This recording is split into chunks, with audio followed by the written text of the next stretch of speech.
Thank you, Mr. Mayor. Could I please ask the portfolio holder for corporate resources and performance, what support, if any, is Gedling Borough Council able to provide those pensioners who will lose their winter fuel allowance as a result of the introduction of means testing? Right, who's answering them? Councillor Payne. Thank you, Mr. Mayor, and can I first of all thank Councillor Whiting for his question and begin by saying that this is an issue that is a concern for everybody in this chamber. Support for our most vulnerable residents is something that this council's been focused on, certainly since we took control of the council in 2011, and will continue to be focused on. So in terms of the specific question that you asked, Councillor Whiting, despite huge financial cuts imposed by the previous Conservative government over many years, this Labour Council is incredibly proud of its ongoing support to its most vulnerable residents, and I am pleased to say that this commitment has continued by Gedling Borough Council into this financial year. I can give you 4 particular examples, 3 of which pensioners who you referred to specifically in your question are eligible for. First of all, we provide discretionary housing payments, and in 2023-24 we distributed £184,000 in accordance with the eligibility criteria set out. Secondly, we provide hardship relief to council taxpayers, and in 2023-24 we granted a further £107,000 to our local residents. Thirdly, although not relevant to this particular question about pensioners, given the tenor of the question, Councillor Whiting, I thought it was important to note that the council provided £214,000 of council tax support to care leavers, an issue that I know is very important to you and also to people, whatever their party colour across this chamber. And fourthly, we of course continue to be one of only a handful of councils, and I think that should be a badge of pride for this council, the consensus that now has been arrived at in this chamber. We continue to be only one of a handful of councils, in spite of the austerity meted out by the previous government on us, that maintains a 100% council tax reduction scheme, meaning that our most vulnerable residents across the borough are protected from paying any council tax at all.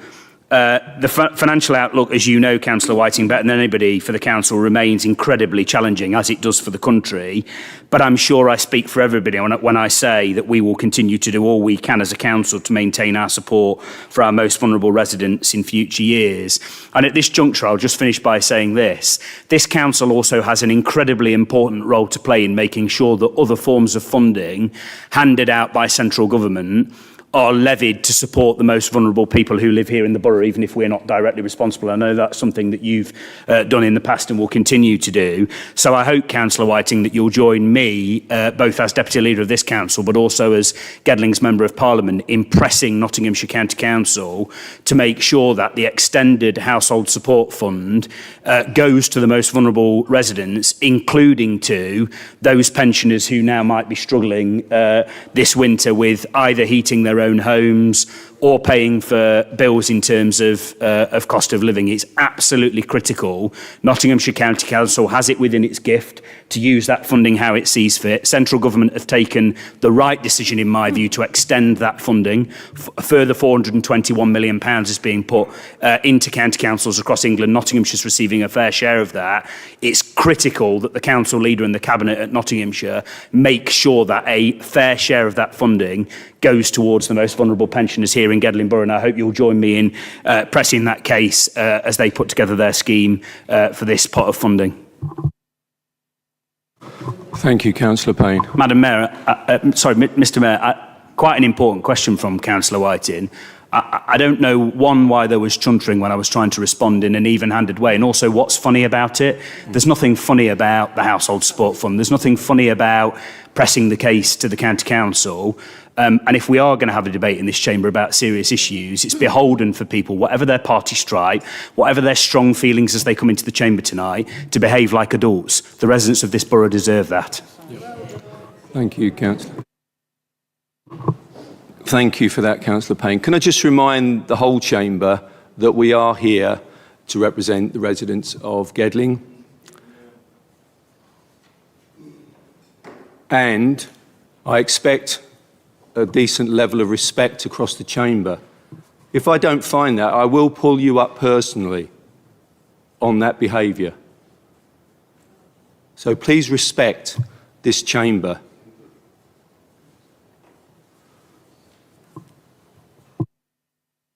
Thank you. Councillor Whiting, do you wish to make a supplementary point? Please, Mr Mayor. And I'd like to join Councillor Payne in praising the work that the Council's done, and I think the administration and himself and Councillor Clark have a record to be proud of. And I agree that these are important issues and have to be seen in the wider context, and I know we're going to talk about those later, but I just wonder if I could ask 4 specific things that I thought perhaps the Council might be able to do, if Councillor Payne would be willing to consider. We haven't yet had any advertising of pension credit and how to sign up for it and eligibility on our social media channels. Is that something that could be looked at, please?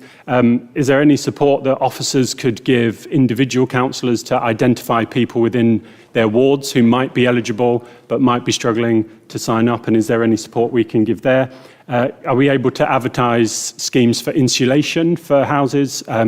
In Colwick and Netherfield, and I'm sure throughout the ward, throughout the borough, there are drafty Victorian houses that are hard to keep warm and cost a lot of money to keep warm. It seems like every couple of days my energy company is pestering me to sign up for some scheme or another. And will the council commit, please, to continuing to support community groups that are going to be providing warm hubs as they have done in the past? Thank you, Mr Mayor.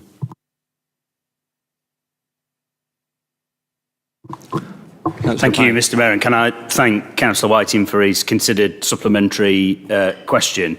Can I also say that you deserve a huge amount of credit, Russell, for coming to this chamber tonight and both posing a question and potentially constructive criticism, which I'm willing to take on the chin, as I'm sure the people in the council are, but also you deserve significant credit for coming here with solutions and suggesting ideas about a problem that this country faces and that people here in the borough face, particularly on the issue around pension credit and the advertising of how to apply for it. Yes, you've my commitment that the council will do what it can through all of its available channels to make sure that people know A, how to apply, and B, have got the necessary support. We have some outstanding staff here at Gedling Borough Council, both in terms of our communications department, but also our revenues and benefits department. And my experience, having been deputy leader of the council responsible for this portfolio for a long period of time, is that they are always willing to go above and beyond. So any further suggestions you've got on that point, Councillor Whiting, I know will be greatly received. Specifically on the point about access to data in each individual ward for those who are not currently receiving pension credit but are potentially eligible for it, this is a really difficult nut to crack because there are issues partly around GDPR but partly around data sharing between central government, i.e. the DWP and councils, and we collectively have got to get to the bottom of this issue. We have to crack that nut. It can't be right that we've got a situation where we can't get to those specific individuals. So all I can say here to you, Councillor Whiting, is I have pressed this point with central government. It was a failure of the previous government, and I know the current government is determined to make this happen. Let me give you one particular example, because I know you will be asking this question because you want to inform your residents that these aren't just warm words, they're actions. The Secretary of State for the Department of Work and Pensions, the Right Honourable Liz Kendall MP, has taken a decision to do something that no previous government has ever done, including the previous Conservative government, which is to commit to write out to every pensioner on housing benefit to encourage them to apply to pension credit, which would then give them eligibility for the Winter Fuel Allowance under the new arrangements. The reason she's done that is, as you will know, if you are on pensioner housing benefit, it is more than considerably likely that you are eligible for pension credit and therefore eligible for winter fuel allowance. So she specifically made a commitment to write directly to each of those pensioners, which I think is really important, particularly given that this chamber's had a debate before about some of our pensioners and indeed other people in the borough who have not got access to the internet or other services. Your third point, I think, is a really important point about insulation. The council's got a really good track record historically of signing up for boiler schemes, insulation schemes. I will ask officers to dig deep to see whether there are other schemes that the council can bid into and support. But the other thing it's important to say here, Councillor Whiting, at this juncture is that, of course, the central government is still committed to the Warm Homes Plan. And you know better than anybody that one of the commitments in the Labour Party's manifesto, now it finds itself in government, is to make sure that the millions of homes in this country that remain not insulated are insulated. That is not going to happen overnight. It is a mammoth task. I think it's in the order of 19 million homes that need insulation, but it's a critical task. I left my constituency office tonight to come to this chamber with a horrific case of a 65-year-old woman who lives in Carlton, whose house was absolutely beleaguered with mould and severe damp, and she's had to live in that house. She suffered an eye infection, severe upper respiratory infection as a result. She had to leave the house with no family who were living nearby, and that was a failure by her social housing landlord, who we've now taken to task. So I think you are absolutely right to press this case, and you should continue to do it. And you have my word that both this council will do it, and I, as a Member of Parliament, will do it as well. I think I've addressed all of the points that you've made, Councillor Whiting, but if I've missed anything, please do let me know. Was there anything else that you'd read? And of course, around the issue about supporting warm hubs, this council was, I think, under John's leadership, an early adopter of supporting warm hubs, and this council remains committed to supporting warm hubs, but also the brilliant community groups. I mean, you've got some great community groups nearby to your own ward in Councillor Hunt and Councillor Clark's ward, like the St George's Centre, who do an outstanding job in supporting vulnerable residents. So this council remains committed to supporting those organisations and warm hubs. And I just once again thank Councillor Whiting for the way in which he's constructively engaged in this debate, instead of just throwing brickbats across the political divide, which isn't helpful to anybody.